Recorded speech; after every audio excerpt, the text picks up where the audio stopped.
안녕하세요. 아욱인의 사랑방입니다. 오늘은 최문희작 정약용의 여인들 11화를 올립니다. 최문희 씨는 60대에 쓴 장편소설 난설헌으로 이름이 알려진 늦가기 작가입니다.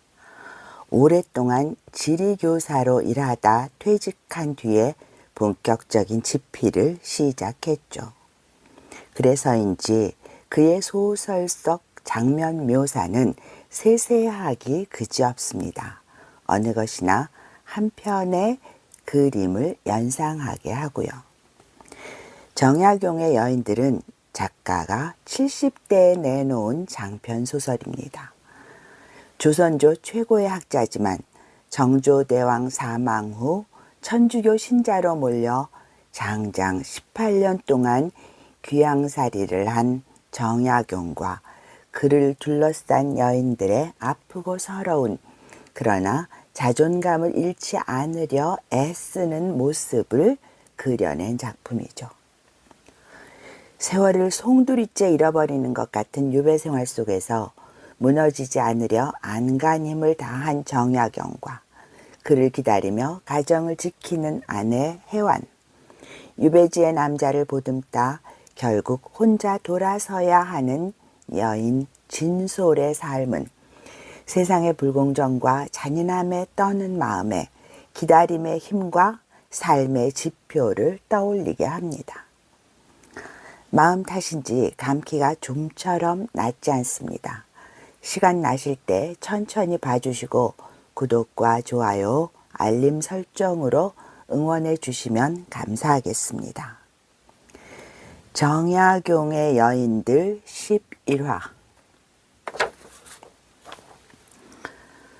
묻지 않았는데 사위 윤창모가 덧붙였다.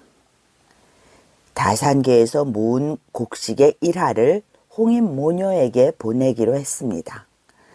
지금도 수수엿을 고아 팔고 관아 기생들의 옷을 삭바느질해서 근근히 사는 모양이라니 염려는 거두시지요. 염려라 했는가. 약용이 왼손으로 오른편 가슴께를 지그시 눌렀다. 낮에 먹은 흑임자죽이 명치에 걸려 더부룩했다. 그가 민목에 앉아있는 창모를 보고 말했다. 자네가 가지고 왔다는 술은 어디다 치웠는가? 술맛을 봐야지. 술이 들어가면 속이 데워질지도 몰랐다. 속에서 냉기가 차올랐다. 염려라는 한 꼭지가 피를 얼어붙게 했다.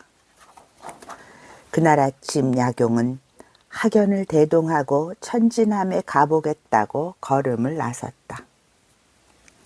문간방을 지날 때 홍임의 목소리가 귀를 당겼다. 아버지예요. 나가면 안 돼요, 어머니? 곧이어 진솔의 목소리가 귀에 걸렸다. 홍임아, 나가면 안 돼. 안 되는 건 안 되는 거야. 대문 문턱에 걸려 휘청대는 그의 팔을 학연히 부축했다. 그리 순하고 마디 없이 결 고운 진솔의 입에서 끊고 맺히던 한마디. 안 되는 건 안 되는 거야. 그래서 편지 한 장, 안부 한마디에 그는 그리 인색했을까. 복록방 시절 진솔이 건네준 그 지극하고 살뜰했던 고임을 내장 속에 간직하고 있는데도 그는 한 오라기도 내비치지 않았다. 현감 이안묵이 조작한 죄로 가명에 끌려가 늑골 뼈마디에 멍이 들고 벼룩에 물려 온몸에 빗금 자국이 났을 때 진솔이 끓인 쑥물을 수건에 적셔 속살까지 닦아 주었다. 곤장으로 터진 엉덩이 꼴에서 발가락과 손가락 사이사이까지 아기 목욕시키는 어미같이 유순했던 손길. 아궁이에서 데운 돌을 보자기에 싸서 배에 올려주며 그의 곁을 지켰던 그 온전한 정성을 어딜 가시려고요? 날씨가 찹니다. 식구들마다 내다보고 말렸다. 좀 걸어야겠네. 야경은 누구에게도 눈을 맞추지 않았다. 좀 성가셨다. 그는 가신을 꿰며 고개를 들어 마루 끝에 서 있는 해완을 바라보았다. 바로 짙은 가느스름한 눈매에 살얼음 같은 엷은 미소가 어렸다. 해완이 거느린 가시였다. 대식구를 단속하고 종자들을 부리는 그 당찬 기세에 온전한 고요는 어디에도 없었다. 통시나 골방이라면 모를까. 온 집안을 뒤져봐도 그의 마음을 내려놓을 안온한 방석 한 자락 있었을까. 마음 다지기 나름이라고 해장이 늘 곱씹었다. 일체 유심조라. 야경은 그 말에 수그러들지 않았다. 목소리를 낮추고 발자국 소리 죽여 고요를 밟아대는 그 지극한 염려가 차라리 그를 지치게 한다면 억지일까. 귀를 닫고 마음을 닫아 걸고 18년을 살아온 터에 자신의 집, 자신의 여유당에서 고요를 찾아 나들이라니 당치 않았다. 반복되는 나날의 안주를 머물러 있음으로 얻는 안정이라 했다. 야경은 그 말의 진의를 납득할 수 없었다. 마제에 안착한 이후 목민심서의 마무리로 한 계절을 보냈다. 전날에 비하면 형편없는 속도감이었다. 붓을 들지 못했다. 아니, 글씨를 쓸 수가 없었다. 붓을 쥔 손에 무명띠를 감고 글씨 쓰기를 시도했다. 흠음신서의 목자를 쓰는데 반나절이 걸렸다. 글자를 쓰는데 용을 쓰고 기혈을 올려 분투 노력했지만 글씨라고 쓴 것은 지렁이가 기어간 흔적처럼 구불거리고 희미했다. 쓰고 구기고 찢다가 그만 붓을 던지고 일어났다. 잠시 거닐다 오리다. 야경이 하루의 습관으로 집 둘레를 거닐었다. 정강이에 힘이 실리는 날이면 손의 나루까지 걸었다. 집에서 강까지 한마장 거리였지만 마제의 아침은 늘 안개와 습한 공기로 축축했다. 야경은 강이 보고 싶었다. 고여있는 나날을 견디기 위한 자구책인지도 몰랐다. 오늘은 두물머리까지 가볼 생각이었다. 덮치고 휘둘리고 술렁거리는 물의 파랑이 보고 싶었다. 두 줄기의 강물이 만나 하나로 뒤섞일 때 서로를 문대면서 소용돌이 쳤다.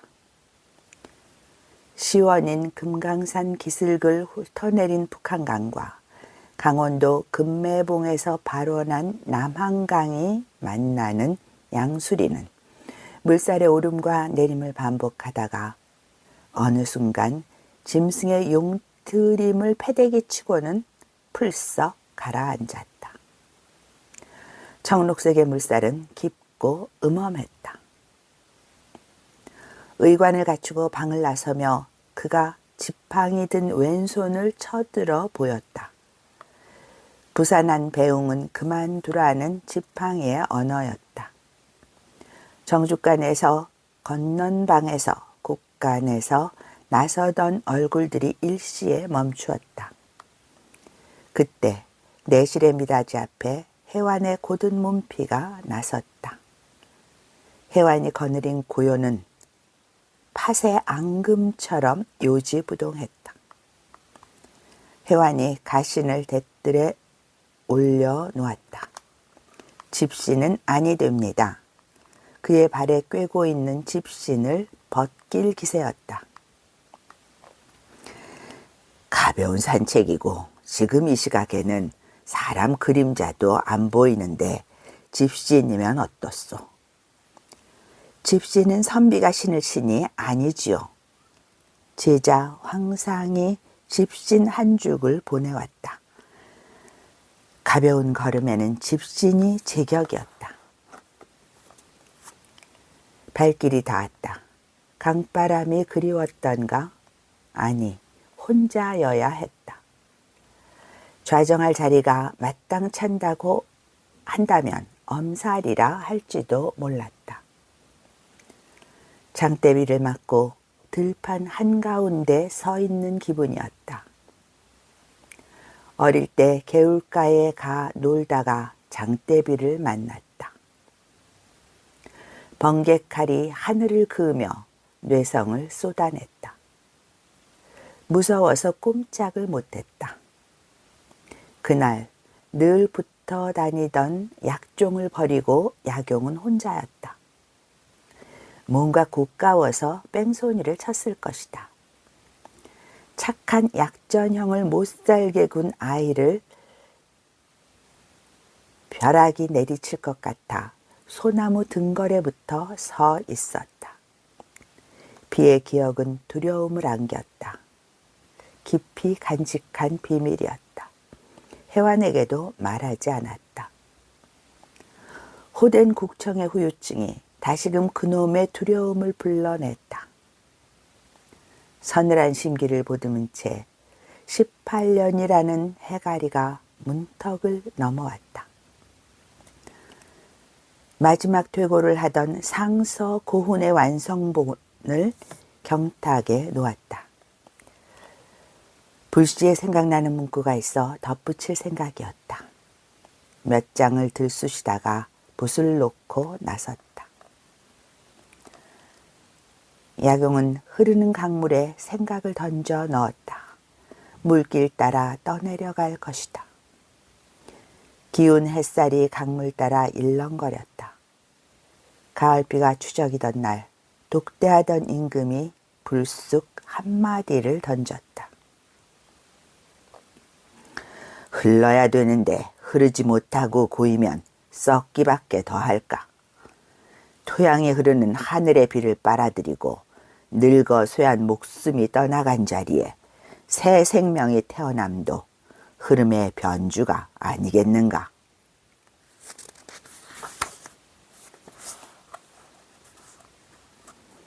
열린 대문으로 패랭이를 쓴 사내가 들어섰다. 영의정 서영보 대감 댁에서 왔습니다. 학연이 다가가서 기름한 서찰 봉투를 받았다. 서영보라. 약용은 그 이름을 질금 씹어 삼켰다. 영의정 서영보의 집사는 중대문 안에 서 있는 정약용의 뒷모습만 설핏 보았다. 돌아서 있어 얼굴은 보지 못했다. 집사는 궁금했다. 정약용이 어떤 인물이기에 천사람 목숨과 맞바꾸어도 그 한 사람만 못하다 하는지. 얼굴이 보고 싶어 좀이 쑤셨다. 단아한 몸피에 심지가 박힌 듯 직립한 자세였다. 그 꼿꼿한 품새에 기가 눌렸다. 서영보의 집사는 약용이 신은 집신을 멀거니 쳐다보다가 휙 돌아서더니 대문 밖으로 나갔다. 하는 짓거리가 방자했다. 뼈다귀문 부잣집게 하고 다를 게 무엇이던가. 영의정 서영보는 마제의 들머리에 살았다. 가깝게 살았지만 내왕하는 사이는 아니었다. 편지는 해배를 축하한다는 내용이었다. 서영보의 서찰을 든 약용의 손이 잘게 떨렸다. 등피가 서늘했다. 약용이 뜻밖인 것은 서영보의 편지가 아니라 자신의 몸을 떨리게 한 과민한 반응이었다. 다독이고 짚이고 소진한 옹이었다. 그것이 아직도 몸 어느 구석에 남아 있었던가. 악연이라고 말한다면 세상이 그를 옹졸하다고 나무랄지도 몰랐다.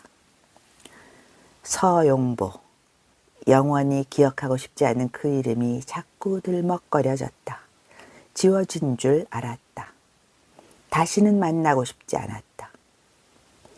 서용보 말고도 정약용의 세월을 갈짝거리고 부스러뜨린 몇몇 이름들은 강진의 다산초당 도라로에서 태웠다. 솔방울에 불을 피워 차를 다리면서 불 속에 소지를 태웠듯이 연기가 되어 허공에 흐트러지던 그 아리고 쓰린 마음이 발갛게 빈 솔방울 속에서 정화된 줄 알았다. 정약용을 천주교도로 엮어 넣으려는 서영보는 끝까지 무죄 석방을 반대했다. 신장 30대를 맞고 장기현으로 유배를 떠나야 했던 약용. 서영보가 그러는 까닭을 모르지 않았다. 약용의 상투머리가 거칠게 흔들렸다. 암행어사로 경기 일대의 상황을 시찰할 때 서영보의 비리를 보고 들은 대로 임금께 보고한 것이 원한의 빌미였다.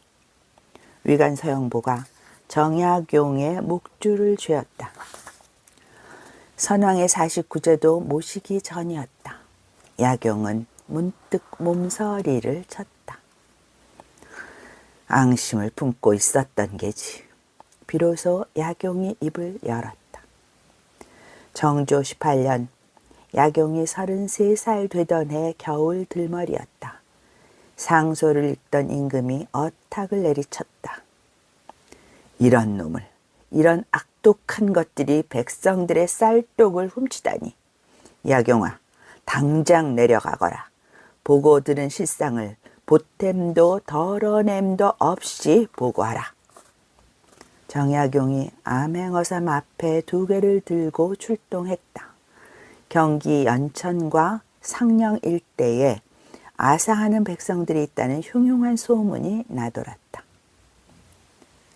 약용에게 배정된 마을은 연천, 적성, 마전, 상령 4곳이었다. 마을로 들어갈 때는 양주를 질러갈 것이며 귀경할 때는 파주를 통하라는 지시와 별도의 임무가 상세하게 기재되어 있었다. 첫째, 흉년의 조세를 감면해주고 그 혜택이 백성들에게 골고루 나누어지고 있는지에 대해서. 둘째는 화전민에게 지나친 세금을 거두지 말라는 지시가 실행되고 있는지. 세 번째 임무는 버려진 아이를 관하에서 잘 관리하고 있는지 엄중히 살펴보라는 명이었다. 암행어사는 지정된 지역에 당도하기 전 시장이나 마을 촌노들이 모인 정자 같은 곳에 들러 민심이나 지방행정, 농민관의 행보에 대한 사전 지식을 염탐한 뒤에 출동해야 했다. 허룩하니 차려입은 약용이 저물녘 마을 초입에 서 있는 팽나무 그늘에 주저앉았다. 곤방대를 빨고 있던 노인이 흘끗 쳐다보았다. 어르신, 불을 좀 빌릴까요? 약용의 수수한 택거리에 노인장이 곤방대를 빌려주었다. 암행어사의 임무에 충실을 기하려 급조한 공손함이 아니었다. 약용은 누구에게나 친밀감을 내비치는 성격은 아니지만 그렇다고 해서 목에 철심을 받고 다니지도 않았다. 형형한 눈빛에 지그시 다물린 인매가 함부로 할 수 없는 정갈함을 거느렸다. 말이 없고 웃음이 해프지 않았지만 의식적으로 위험을 내비치지는 않았다. 임금이 한눈에 선풍도걸이구나. 약용의 준수한 외모에 한마디를 던졌다. 어찌 이리 마을이 조용한지요? 저녁밥 지을 시각인데 연기가 오르지 않는군요. 떠보는 말이었다. 노인의 허연 갈대머리가 흔들렸다. 황고 기자가 오하리요. 뼈 빠지게 농사지어 장리쌀 빚 갚고 나면 쌀독이 비는데 누가 밥을 지어 먹겠소. 먹다 남은 찬밥이나 물에 말아 먹겠죠. 장리쌀이라니. 춘궁기의 가난한 백성들에게 관청에서 쌀을 빌려주고 가을 거지가 끝나면 이할로 되돌려 받는 것이 상례였다. 장리쌀 5할이라니 마패를 주면서 급하게 내려가라던 임금의 다그침이 약용의 정강이를 후려쳤다.